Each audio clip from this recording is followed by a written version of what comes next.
it's possible with the Cowboys needing a backup veteran that Colin Kaepernick could possibly pop free over the weekend. Would you want the Cowboys or think the Cowboys should sign him should he pop free? I like what Colin can do as a backup to Dak Prescott in that situation, since they do have similar skill sets from that standpoint. So I wouldn't mind the Cowboys bringing on Colin if they can get him. Not at all. Well, what about what's going on off the field, or him sitting during the national anthem, putting him on of all teams America's team, Michael? Yeah, but that's what it is. America's team. That's what America stands for. He has the right to freedom of speech, to voice his opinion.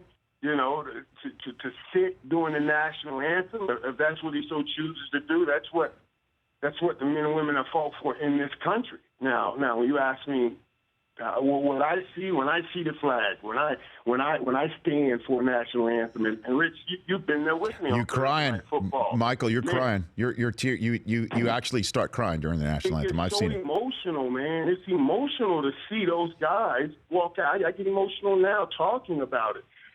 Those people walk out, you know, with their kids, coming to hold that flag. The wounded warriors that have sacrificed. They have sacrificed limb and sacrificed situations of families, and they're out there, and you see the pride that they have with that flag. That's what goes through my mind. That's what goes through my mind. Not what we go through in this country, and there's certainly some issues that we have in this country. But those guys have fought for us to have an opinion and be able to voice our opinion. So you know, I'm all right with what Colin has done. But when I see that flag, that's what I'm thinking about.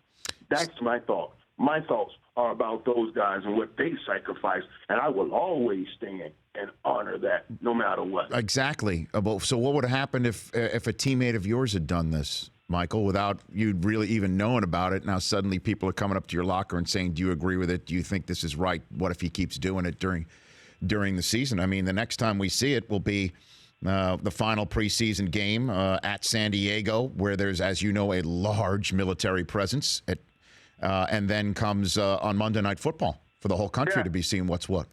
Michael? Yeah, and from Colin, I tell you what, a teammate of mine, you know, I would ask, and I had feeling now, I understand this, when I was playing, I didn't necessarily have the knowledge and total understanding of what I'm talking about now, because I get to see it on Thursday night. I get to see those guys, and it brings about different things. So I would say to Colin, you know, hey, I don't have an issue with your stance, man. But if for me, I would like for you to make sure that those other people that are sacrificing don't take it as a strike against them, you know, because they've made the sacrifice for you to have the opportunity to play this game, for you to get a $130 million contract, you know, in this business, in this world we live in, you know. So that kind of thing. I would worry also about it being the distraction for our football team, and I would have to make sure that our football team focus is not on answering these questions all the time,